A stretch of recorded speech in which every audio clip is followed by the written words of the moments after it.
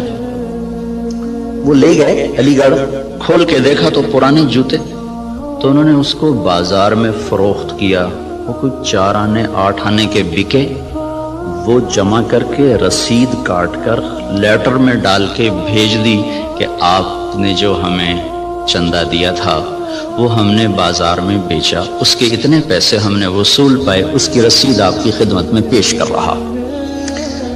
جو آدمی ایسے ذلیل ہو کہ اسی کنارے پہنچا وقت کا سر سید پرویز علیہ، میں کہا اس سے بڑی بےزتی آج تک سر سید کی نہیں ہو سکتی۔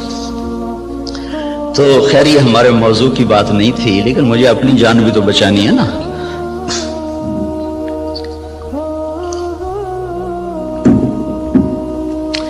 اللہ تبارک و تعالیٰ نے ہمیں ایک ذہن دیا ہے، اس وقت ذہن یہ ہے کہ ہم اپنی محنت کا کماتے ہیں، محنت کا کھاتے ہیں، جو کماتے ہیں جو مرضی کریں، یہ ایک ذہن جس کو ہم سرمایہ داری کا نظام کہتے ہیں۔ یہ 1925 میں ایک شخص پیدا ہوا تھا وہاں گلاسکو کا، اس نے یہ نظریہ دیا تھا، اس نے کتاب لکھی دی دی ویلتھ آف نیشن، تو اس میں اس نے یہ نظریہ دیا تھا کہ آدمی کو کمانے میں آزاد ہونا چاہیے، جو جیسے مرضی کمائے، اس سے مال کی دوڑ لگے گی اور لوگوں کے پاس سرمایہ وافر ہو جائے گا۔ ایڈورڈ سمتھ اس کا نام تھا۔ اس کے مقابلے میں ایک نظریہ تھا جو کارل مارکس نے دیا کہ سب کچھ نیشن کا ہے، حکومت کا ہے، کسی کا کوئی حق کوئی نہیں، حکومت اس کو صحیح طور پر تقسیم کرے گی۔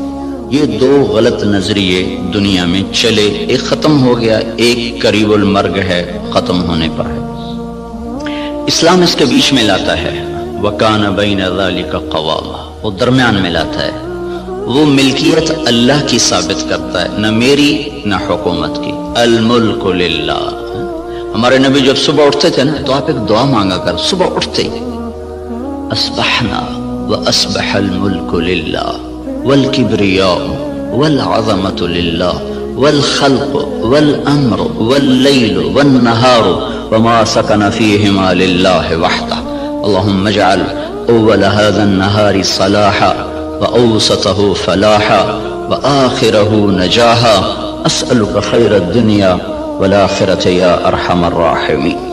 ہمارے نبی نے جو ہمیں دعائیں سکھائی ہیں وہ بھی معجزات نبوت میں سے ہیں کہ اتنے خوبصورت اسلوب میں اللہ سے بات کرنا اور مختصر کلمات میں سب کچھ مانگ لینا، یہ صرف نبی سکھا سکتا ہے اور کوئی نہیں سکھا سکتا۔ تو صبح اٹھتے ہی کیا اعتراف عبودیت ہے، عبدیت ہے، اصبحنا واصبح الملک للہ، میرے رب ساری کائنات جس پر دن چڑھ رہا ہے وہ تیری ہی ہے، ساری عظمتیں جلال و کبریا وہ تیرے لیے ہے، ساری مخلوق سارا کچھ وہ تیرا ہی ہے، زمین آسمان جو اس کے درمیان ہے وہ سب کچھ تیرا ہے۔ جب سب کچھ تیرا ہے میں تیرا محتاج بن کر تجھ سے سوال کرتا ہوں، یا اللہ اس دن کا اول وہ فلاح بنا دے اور اس کے درمیان کو صلاح بنا دے، اس کے آخر کو نجات بنا دے۔ یہ تصور ہمیں اللہ کی طرف سے ملا ہے کہ جو کچھ میرے پاس ہے وہ بطور استحقاق نہیں، بطور امتحان ہے۔ یہ 2 لفظوں میں راستے جدا ہو جاتے ہیں۔ میرے پاس جو کچھ ہے بطور استحقاق نہیں، بطور امتحان ہے۔ جو کچھ ملا، جس کو ملا، دینے والا کوئی اور ہے اور دیا جا رہا ہے اس کے امتحان کے لیے، اور عنقریب یہ اس سے واپس لے لیا جائے گا اور پھر اس کو ایک بہت بڑی عدالت میں پیش کیا جائے گا، پھر وہاں اس کے اچھے اور برے اعمال کو تولا جائے گا، پھر اس پر یا ہمیشہ کے لیے جنت کا فیصلہ ہوگا یا ہمیشہ کے عذاب اور جہنم کا فیصلہ ہوگا۔ ہمیں یہ بنیاد دی گئی ہے، ہم اس پر اپنی زندگی کی عمارت کو تعمیر کرتے ہیں۔ وہ بادشاہ وقت بھی ہے، تو اگر وہ دین کو سمجھتا ہے تو وہ کبھی یہ دعویٰ نہیں کرے گا کہ ملک میرا ہے۔ یہ دعویٰ فرعونی ذہن کے لوگ کرتے ہیں، الیس لی ملک مصر وہذہ الانہار تجری من تحتی افلا تبصرون، مصر میرا ہے، نہریں میری ہیں، میں جو چاہے مرضی کروں۔ اس کے بدلے میں جس کو اللہ تعالیٰ ایمان کی دولت دیتا ہے وہ کہتا ہے ملک اللہ کا ہے، میں تو امانت دار ہوں، حکومت اللہ کی ہے، میں تو امانت دار ہوں، میں تو اس میں خیانت نہیں کر سکتا۔ عمر بن عبدالعزیز کے بچوں نے ماں سے کہا کپڑے چاہیے، عید آ رہی، انہوں نے خاوند سے کہا، اور عمر بن عبدالعزیز 3 بر اعظم پر حکمران ہیں، میں بیت المال ایسا بھرا کہ نہ بعد میں کبھی بھرا نہ پہلے کبھی بھرا۔ تو انہوں نے بیوی نے عرض کیا کہ بچے کپڑے مانگ رہے ہیں، تو انہوں نے فرمایا میرے پاس تو پیسے کوئی نہیں۔ اس سے پہلے خلفاء نے خزانے کو استعمال کیا جیسے چاہا، انہوں نے اپنا سمجھ لیا تھا، دھوکہ کھا گئے۔ ایک ایمان والا آیا، اللہ سے ڈرنے والا آیا، اس نے کہا الملک للہ، کہا فاطمہ یہ تو دولت میری نہیں ہے، یہ تو امانت ہے، میرے پاس پیسے نہیں، میں کپڑے کہاں سے لے کر دوں؟ بیوی نے کہا اگلے مہینے کی تنخواہ ایڈوانس لو، میں اس سے کپڑے سی لوں گی، روٹی کا خرچہ میں گھر بیٹھے مزدوری کر کے نکال لوں گی۔ چلنے گئے، ہاں یہ میں کر سکتا ہوں۔ تو انہوں نے اپنے خزانچی کو بلا کے فرمایا کہ ہمیں اگلے مہینے کا خرچہ، اگلے مہینے کی تنخواہ ہمیں ایڈوانس دے دی جائے۔ تو خزانچی نے کہا اب مجھے اگلا مہینہ زندہ رہنے کی ضمانت دے دے، میں آپ کو تنخواہ دے دیتا ہوں۔ تو وہ چپ کر کے واپس آ گئے اور اپنی بیوی سے کہا فاطمہ، یہ فاطمہ عبد الملک کی بیٹی ہے، یہ عورت دنیاوی نسبت کے لحاظ سے اس جیسی معزز خاتون دنیا میں آج تک نہیں آئی، آئندہ کوئی آئے جائے تو پتہ نہیں، آج تک دنیاوی نسبت کے لحاظ سے اس خاتون جیسی کوئی عورت نہیں پیدا ہوئی۔ اس کا دادا بادشاہ تھا، اس کا باپ عبد الملک بادشاہ تھا، اس کے 4 بھائی ولید، سلیمان، یزید، ہشام، چاروں بادشاہ بنے، اس کا خامد عمر بن عبدالعزیز وہ بادشاہ بنا۔ یہ عورت 7 نسبتوں سے شہزادی تھی، دادے سے لے کر باپ، 4 بھائی، خامد، ایسی نسبت کی عورت آج تک نہیں پیدا ہوئی۔ اسے فرمایا فاطمہ بچوں سے کہہ دو کہ تمہارا باپ کپڑے لے کے نہیں دے سکتا، الملک للہ، ملک اللہ کا ہے۔ جب عید ملنے کے لیے خاندان کے لوگ آئے، بنو امیہ بڑے زوردار لوگ گزرے ہیں، تو جب لوگ آئے تو خاندان کے لوگ آئے تو بچے بھی ملنے کے لیے آئے، تو ان کے وہی خستہ حال کپڑے تھے۔ تو عمر کہنے لگے بیٹو تمہیں آج صدمہ تو ہوگا کہ تمہارے باپ نے تمہیں کپڑے لے کر نہیں دیے، اور آج تم اوروں کے سامنے کھڑے ہونے میں کچھ سبکی محسوس کر رہے ہو۔ تو ان کے بیٹے نے کہا عبد الملک نے کہ نہیں ابا جان، آج ہم عزت محسوس کر رہے ہیں کہ ہمارے باپ نے خیانت نہیں کی، ہم آج عزت محسوس کر رہے ہیں، ہمارے باپ نے خیانت نہیں کی۔ تو یہ نظریہ اسلام ہے کہ ملک اللہ کا ہے، جو کچھ دیتا ہے اللہ دیتا ہے، اور وہ بطور امتحان دیتا ہے، اور ہم اس میں امین ہیں، ہم اس میں امین ہیں، اور اس کو ہم ایسے استعمال کریں گے جیسے اللہ چاہتا ہے۔ ہم اسے ایسے استعمال نہیں کر سکتے جس سے میرا اللہ ناراض ہو یا اللہ کا رسول ناراض ہو اور اس کے سامنے مجھے شرمندگی اٹھانی پڑے۔ اسی کو اس آیت میں بیان کیا گیا، افرأیتم ما تحرثون، یہ جو تم ریسرچ کر رہے ہو، اانتم تزرعونہ ام نحن الزارعون، یہ تمہارا اللہ تمہیں راہیں سجاتا ہے کہ تم اپنی طاقت سے کرتے ہو۔ یہ وہی نظریہ کہ جو کچھ ہے اللہ کا، بھئی ہماری کوشش ہے، ہماری کوشش ہے اس کو برابر کرنے والا، اس کو پھل دینے والا وہ اللہ ہے۔ اَأَنْتُمْ تَزْرَعُونَهُ، بولو تم ہو یہ زراعت کرنے والے، ام نحن الزارعون، یا ہم ہیں زراعت کرنے والے۔ ان اللہ فالق الحب والنوا، کسی سائنسدان میں یہ طاقت ہے کہ زمین میں پڑے ہوئے دانے کو پھاڑ کے دکھا دے؟ کسی میں یہ طاقت ہے کہ وہ جڑوں کو اپنے حکم کے ساتھ چلانا شروع کرے، وہ تنے کو اپنی طاقت سے اٹھانا شروع کرے؟ کسی میں یہ طاقت ہے کہ وہ زمین کی رگوں سے غذا کو سمیٹ کر درخت کو پہنچائے اور پھر اس کے اندر رنگ بھرے، اس کے اندر ذائقے بھرے، اس کے اندر مٹھاس بھرے اور اس کے اندر تاثیرات کو بھرے، اس کے اوپر چھلکے کو لائے، کسی کو کاشوں میں بھر دے، کسی کو دانوں میں بھر دے، کسی کو میں گٹھلی بنا دے، کسی کو میں مٹھاس ڈال دے، کسی میں کھٹاس ڈال دے؟ تو آسمان والا دعویٰ کر رہا ہے لو نشاء لجعلناہ حطاما، میں چاہوں تو تمہاری کھڑی کھیتیوں میں سے پھل کھینچ دوں اور کھڑی کو بھوسا بنا دوں، فظلتم تفکہون، بیٹھے باتیں کرتے رہ جاؤ۔ انا لمغرمون، ارے قرضے چڑھ گئے بھائی، بل نحن محرومون، بلکہ سب کچھ ہی گیا، مول ہی گیا۔ تو یہ ہمیں نظریہ قرآن دیتا ہے کہ ہم جو کچھ کرتے ہیں وہ اللہ کی امانت ہے، تائید ربانی شامل حال ہے، اللہ کا ہم ساتھ ہے، تب یہ قدم ہمارے اٹھتے ہیں۔ اس نظریے والے کی تحقیق اور ریسرچ پر بھی وہی کچھ ہوتا ہے جو ایک کافر کی ریسرچ پر ہوتا ہے۔ تو فرق کیا ہے؟ اس نظریے کے ساتھ ایوب ریسرچ آنا اور اللہ کے انکار کے ساتھ کسی لیبارٹری میں جانا، نتیجہ تو دونوں کو اللہ دے دیتا ہے، اس کو بھی دے دیتا ہے، اس کو بھی دے دیتا ہے۔ تو لیکن اس کا فرق کیا ہے؟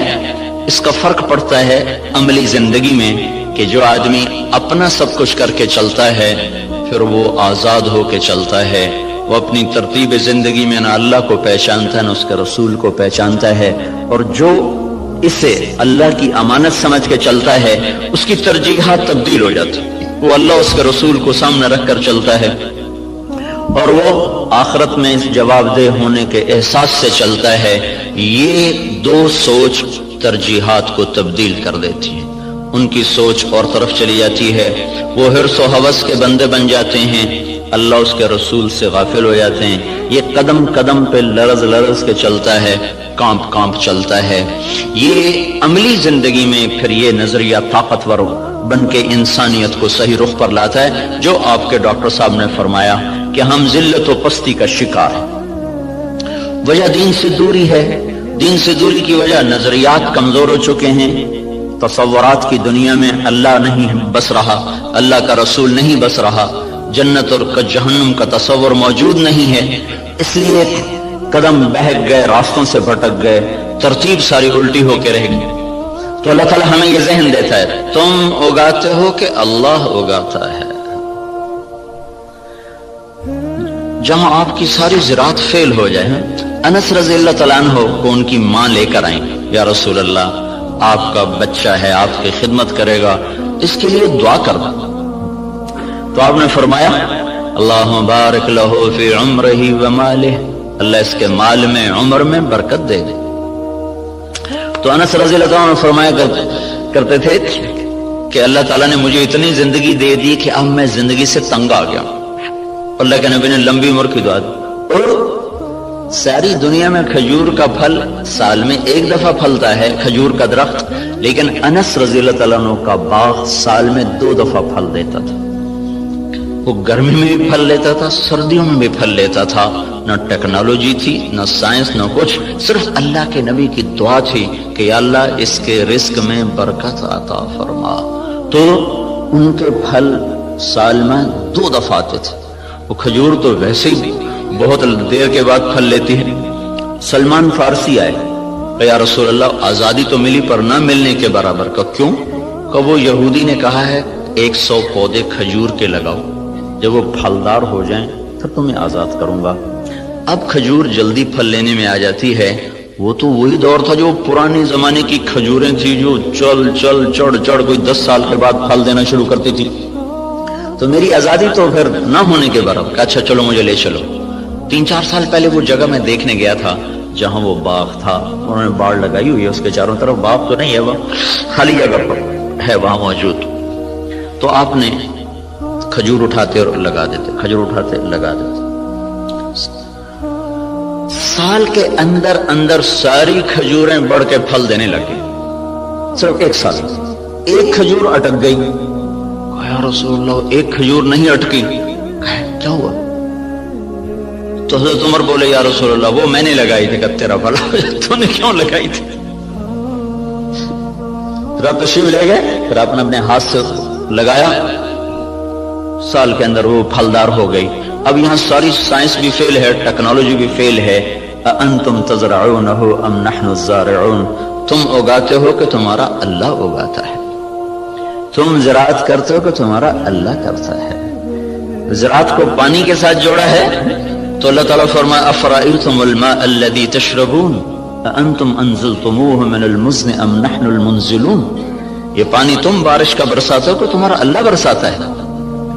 بارش نہ ہو تو آپ مجھ سے زیادہ جانتے ہیں کہ زمین کا پانی، دریاؤں کا پانی وہ تاثیر نہیں رکھتا جو اللہ نے بارش کے پانی میں تاثیر رکھی.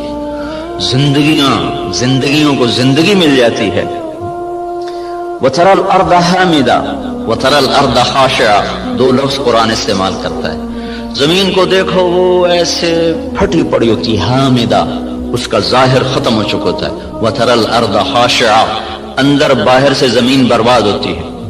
تو پھر ایک دم اللہ تعالیٰ آسمان سے پانی برساتا ہے. جب آسمان سے پانی اترتا ہے اہتزت وربت وانبتت من کل زوج بہیج، تو بارش سے زمین وجد میں آ جاتی ہے، رقص میں آ جاتی ہے. اہتزت جیسے خوشی سے لوگ جھومنے لگتے ہیں، ایسے جب تمہارا رب آسمان سے بارش برساتا ہے تو زمین خوشی سے جھومنے لگتی ہے کہ اللہ تعالیٰ اس میں وہ کچھ اتارتا ہے جو انسان کے بس میں نہیں ہے. تو زراعت کے نیچے پانی کو اللہ تعالیٰ لے کر آئیں کہ یہ تم نے اتارا کہ تمہارے رب نے اتارا. لو نشاء جعلناہ اجاجا، اگر میں چاہوں تو دنیا کے سارے میٹھے پانی کو کڑوا کر دوں تو پھر کیا کرو گے؟ کہاں سے لاؤ گے پانی؟ تو آج کل تو ٹیکنالوجی کا دور ہے نا، کوئی کہہ سکتا ہے کہ ہم پلانٹ لگا لیں گے، میٹھا بنانا شروع کر دیں گے، پانی میٹھا شروع کر دیں گے. تو اسی ذہن کے لیے اللہ تعالیٰ نے ایک آیت اور اتاری ہوئی ہے، قل ارأیتم ان اصبح ماؤکم غورا فمن یاتیکم بماء معین. مجھے بتاؤ جب میں تمہارا پانی ہی ختم کر دوں تو کہاں سے لاؤ گے؟ ویسے ہی ختم کر دے. ان اصبح ماؤکم غورا، ایک قلعہ فتح نہیں ہو رہا تھا ملک شاہ کے زمانے میں، لمبا زمانہ گزر گیا، قلعہ نہیں فتح ہوا، پہاڑی پر تھا. ایک صبح اٹھے تو سارے شہر والوں نے سفید جھنڈے لہرائے ہوئے دروازے کھول دیے. کیا ہوا بھائی؟ رات کو نظام الملک جو وزیر تھا، وزارت کے لحاظ سے شہرت پانے والوں میں اسلامی تاریخ میں نظام الملک کا نام قیامت تک رہے گا. بہت اعلیٰ درجے کی صفات کا حامل اور ایسی وزارت کی کہ آج تک اس کی مثالیں دی جاتی ہیں. وہ سالار لشکر تھا. جب وہ تنگ آ گیا نا تو اس نے رات کو اٹھ کے دعا کی، یا اللہ ہم سے نہیں فتح ہو رہا، تو راستہ کھول دے. صبح قلعے کے دروازے کھول کے لوگ نیچے اتر آئے، کہا یہ ہم ہتھیار ڈالتے. کیا ہوا؟ کہ رات میں سارے شہر کا پانی خشک ہو گیا، ایک قطرہ پانی کوئی نہیں، ایک بوند پانی کوئی نہیں. دھس ان اصبح ماؤکم غورا، پانی کو دھسا دوں، کہاں سے لاؤ گے؟ اور دھنسے کو نکال دیں. حدیبیہ پر جب پہنچے 1400 آدمی، کنواں خشک، وہ پانی ختم. وہ تو حادثہ پیش آ گیا کہ انہوں نے اندر جانے سے روک دیا. وہ تو مکے جانے کی تیاری کر آئے تھے، راستے میں روک دیے گئے، پانی ختم ہو گیا. تو یا رسول اللہ پانی ختم ہے، کیا کریں؟ تو آپ نے کہا کوئی تھوڑا بہت ہو تو لاؤ. تو ایک آدمی تھوڑا سا پانی لے کر آیا، تو آپ نے منہ میں ڈال کے خشک کنویں میں کلی کی تو کنویں کا پانی ابلتا ہوا باہر اٹھتے اوپر تک آ گیا. خشک کو اٹھا دیا، کھڑے کو دھنسا دیا.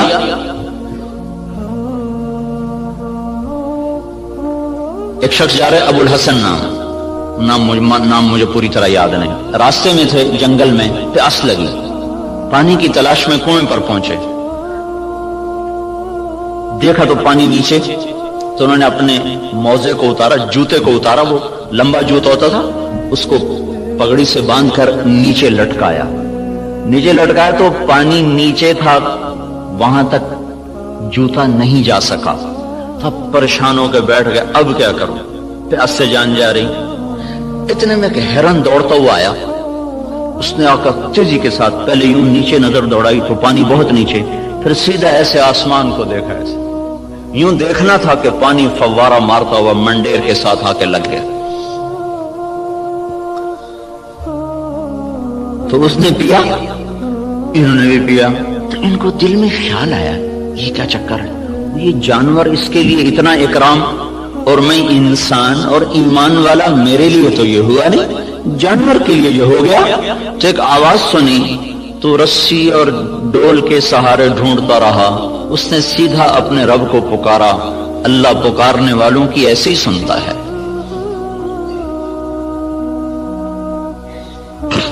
تو یہ چیز ہمیں ایک راستہ دیتی ہے کہ ہمارے سوچ کے، تحقیق کے، ترتیب کے انداز اور ہیں۔ اللہ تعالیٰ جن چیزوں کو ہمارے اوپر لازم کرے گا انہیں ہمیں کرنا ہوگا۔ نماز اذان کے بعد بھی ڈاکٹر صاحب دفتر میں بیٹھے ہوں، ریسرچ کر رہے ہوں، تو یہ ساری ریسرچ زہر حلاحل ہے، اب اس کا انسانی خدمت سے تعلق ختم ہو چکا ہے۔ اللہ کی ندا کے بعد بھی تحقیق چل رہی ہو، اللہ کی صدا کے بعد بھی دفتر چل رہا ہو، تو یہ ساری برکتیں اپنے ساتھ لے کے چلا جائے گا۔ اب ہمارے لیے حکم ہے بند اذان باہر دینے کا حکم ہے۔ مسجد کے اندر اذان دینا مکروہ ہے، باہر بلال رضی اللہ تعالیٰ عنہ مسجد کے ساتھ ایک کوٹھا تھا، ایک صحابی کا گھر تھا، اس کی چھت پہ چڑھ کے اذان دیا کرتے تھے کہ اذان باہر کی زندگی کو معطل کرنے کے لیے ہے اور مسجد کی زندگی کو آباد کرنے کے لیے ہے۔ حی علی الصلاۃ کے بعد اب نہ کوئی دکاندار، نہ کوئی تاجر، نہ زمیندار، نہ کوئی مرد، نہ کوئی عورت، جو جہاں پر ہے اسے حکم ہے کہ ہاتھ اٹھا لے اور چلے اس رب کی طرف جو کہہ رہا ہے حی علی الصلاۃ، آؤ نماز کی طرف۔ یہاں کیا ملے گا؟ یہاں تو ہم بہت کچھ کام کر رہے ہیں، لوگوں کی خدمت کر رہے ہیں، ریسرچ کر رہے ہیں، یہاں کیا ملے گا؟ تو اس سوال کا جواب اگلے دو جملوں میں دیا گیا، حی علی الفلاح، آؤ یہیں سے کامیابی ملے گی۔ میں چند دن پہلے گیا تھا، ذرا یونیورسٹی وائن کو قصہ سنایا تھا، ابن سینا رحمت اللہ علیہ، وہ طب کی دنیا میں یعنی نبی کہلاتے ہیں کہ ان پر طب کا الہام ہوتا تھا۔ اس شخص کا بنایا ہوا نظام طب اور اس کے قوانین آج بھی معتبر اور مستند سمجھے جاتے ہیں۔ 600-700 برس پہلے وہ شخص گزرا ہے جب اتنے آلات نہیں تھے، لیکن اس شخص میں ایک صفت تھی، جب کسی مسئلے میں اٹک جاتے تھے اور نہیں سمجھ میں آتا تھا تو چھوڑ کے نفل کی نیت باندھ کے کھڑے ہو جاتے اور سجدے میں سر رکھ کر کہتے، اے رب میرے اوپر اس مسئلے کو واضح فرما دو۔ سجدے میں پڑھ نفل کی نیت باندھ کے سجدوں میں سر رکھ، اے میرے رب میں جاہل ہوں، میرے اوپر اس چیز کو منکشف فرما۔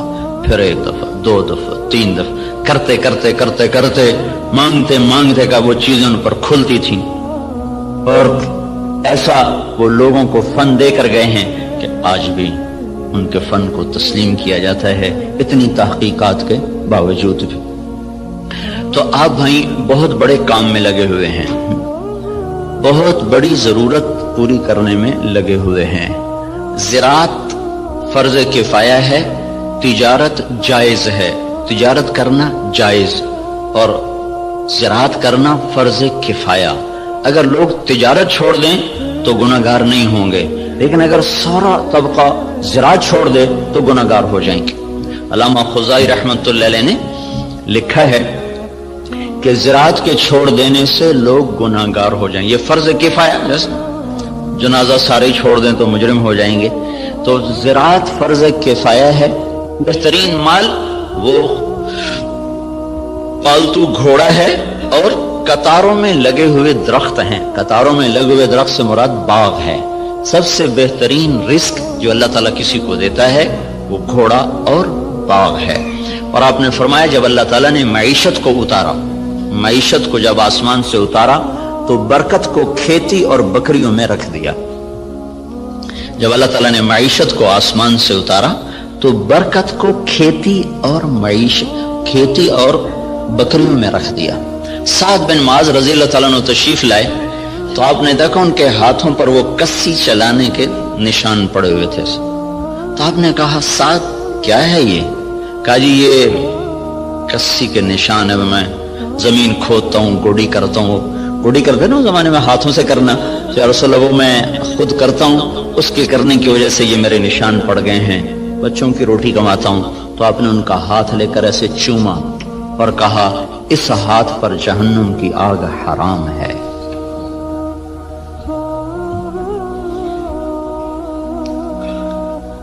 تو آپ ایک بہت بڑے شعبے سے منسلک ہیں جو، اور اللہ تعالیٰ کے محبوب صلی اللہ علیہ وسلم کو باغ بہت پسند ہے. آپ اکثر جا کر انصار مدینہ کے باغ میں بیٹھا کرتے تھے. معاویہ رضی اللہ تعالیٰ عنہ سے کسی نے پوچھا، ایک بدو سے پوچھا تجھے کون سا مال پسند ہے؟ کہنے لگا چشمہ ہو عین خوارہ وعرض خرارہ، چشمہ ہو ابلتا ہوا، زمین ہو سرسبز، اور نعجۃ صفراء فی قطعۃ خضراء، یا بکریاں ہوں اور ساتھ سرسبز چراگاہ ہو، یا کھجوروں کا باغ ہو اور اس کی چھاؤں ہو. تو کہنے لگے اللہ کے بندے سونے چاندی کا تو نے ذکر ہی نہیں کیا. انہوں نے کہا امیر المومنین دفع کرو، یہ بھی کوئی چیز ہے، خرچ کرو تو ختم ہو جائیں، نہ کرو تو پتھر کی طرح پڑے رہیں. تو اللہ تعالیٰ کے محبوب صلی اللہ تعالی علیہ وسلم نے ان ہاتھوں کو چوما کہ ان پر جہنم کی آگ حرام ہے. اور معاویہ رضی اللہ تعالیٰ عنہ اتنی بڑی زراعت تھی کہ ان کے کھیت میں 5 لاکھ من گندم ہوتی تھی. جس زمانے میں یہ ایسی اقسام تیار نہیں ہوئی تھیں کہ جو ایکڑ میں 50 من ہو اور ایکڑ میں 60 من ہو. وہ ایک پرانی ہم نے بھی تھوڑی سی رکھی ہوئی ہے باپ دادے کی 591، وہ بس ہم اپنے کھانے کے لیے 2 ایکڑ کاش کر لیتے ہیں، 15-20 من ایک ایکڑ سے وہ ہوتی. یہ اقسام نہیں تھی اور اس کے باوجود 5 لاکھ من گندم ان کے فارم سے نکالی جاتی تھی. اور عمر رضی اللہ تعالیٰ عنہ جب خلیفہ بنے تو انہوں نے اپنے ساتھ تھوڑا بہت اپنا کام کرتے تھے، تو چلتے چلتے چلتے ان کی سالانہ جو آمدن تھی وہ 40,000 اونٹ تھے. 40,000 اونٹ عمر رضی اللہ تعالیٰ عنہ کے سارا سال وہ چراگاہوں میں چرتے رہتے تھے، اور روزانہ 20 اونٹ ذبح کر کے مہمانوں کو کھلایا کرتے تھے، اور خود مہینے میں 1 دن گوشت کھاتے تھے. اپنی ذات کے لیے مہینے میں 1 دن گوشت، اور مہمانوں کے لیے روزانہ کا دستور تھا. 20 اونٹ روزانہ ذبح ہوتے تھے اور لوگوں کو کھلایا جاتا تھا. تو یہ تحقیق اور ریسرچ تو سب کچھ ہے اور بڑی جان بھی لگ رہی، اور خود ہم دیکھ رہے ہیں کہ ہماری 5 من کپاس ہوتی تھی، اب وہی 30 من ہو رہی ہے، 35 من تک چلی جاتی ہے. ہماری 15-20 من گندم ہوتی تھی، وہ 60 من تک خود میرے اپنی زمین میں نکلی ہے. اوسط کے لحاظ سے تو نہیں، لیکن 2, 4, 10 ایکڑ ایسے ہر دفعہ دیکھے کہ 60 من تک گندم چلی گئی، 100 من تک مکی چلی گئی ہے. لیکن وہ جو ڈاکٹر صاحب نے بات کی تھی کہ ذلت تو ساتھ نہیں چھوڑ رہی، وہ تو اسی طرح چھائی ہوئی ہے. اتنی فراوانی کے باوجود ذلت سروں سے جا ہی نہیں رہی کہ اس کے لیے ایک اور نظام ہے، اس کے لیے اور اسباب ہیں. اس ریسرچ و تحقیق و تدقیق کے ساتھ ایک نظام اور ہے، وہ ہے اللہ اس کے رسول کی پسندیدہ ترتیب زندگی کو بھی سیکھنا اور اس کو بھی اپنی زندگی میں شامل کرنا اور اس کو لے کر ساری دنیا میں پھرنا. اس امت کا جو کام ہے وہ ساری دنیا کے انسانوں کو اللہ کا تعارف کروانا اور اللہ کے دین کی طرف بلانا ہے. وہ پہلو ہمارا بالکل خالی ہو گیا ہے. میں مکہ میں تھا تو مجھے ایک ملے، اس کے PhD تھے ارضیات کے. ایک جگہ کھانے پہ ان سے ملاقات، وہ مجھ سے کہنے لگے آپ کے پاکستان کی جو زمین ہے ساری دنیا میں ایسی زمین کسی ملک کے پاس نہیں ہے جو اللہ تعالیٰ نے قدرتی اس کے اندر صفات رکھی ہیں، دنیا کے کسی خطے میں یہ صفات موجود نہیں۔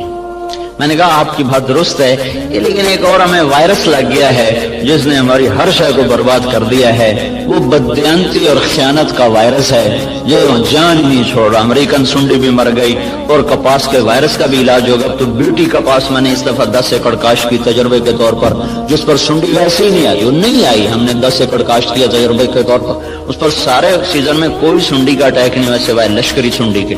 تو وائرس کو بھی کنٹرول ہو گیا، سنڈیاں بھی کنٹرول ہو گئیں، لیکن یہ جو بددیانتی کا وائرس لگا ہے یہ مصیبت خانہ بڑھتا ہی جا رہا ہے، بڑھتا ہی جا رہا ہے۔ جب تک یہ اندر سے نہیں نکلے گا اللہ تعالیٰ کی نظروں سے ہم گرتے رہیں گے، گرتے رہیں گے، گرتے رہیں گے۔ کہ محبوب پاک صلی اللہ تعالی علیہ وسلم کا ارشاد ہے اذا اتخذ الفیء دولا، جب میری امت میں حکومت کے افسران بددیانت ہو جائیں گے اور حکومت کے خزانے کو خود لوٹنا شروع کر دیں گے، والامانۃ مغنما، اور عوام الناس بھی بددیانت ہو جائیں گے، جس کے پاس امانت رکھی جائے گی وہ کھا جائے گا، والزکاۃ مغرما، اور مالدار لوگ بخیل ہو جائیں گے اور زکوٰۃ دینا چھوڑ دیں گے، وتعلم لغیر الدین، اور جب میری امت کے علماء کا رخ اللہ کی طرف بڑھنے کی بجائے بادشاہوں کی طرف بڑھنا شروع ہو جائے گا اور علم دین کو اللہ کی بجائے دنیا کے لیے حاصل کیا جانے لگے گا،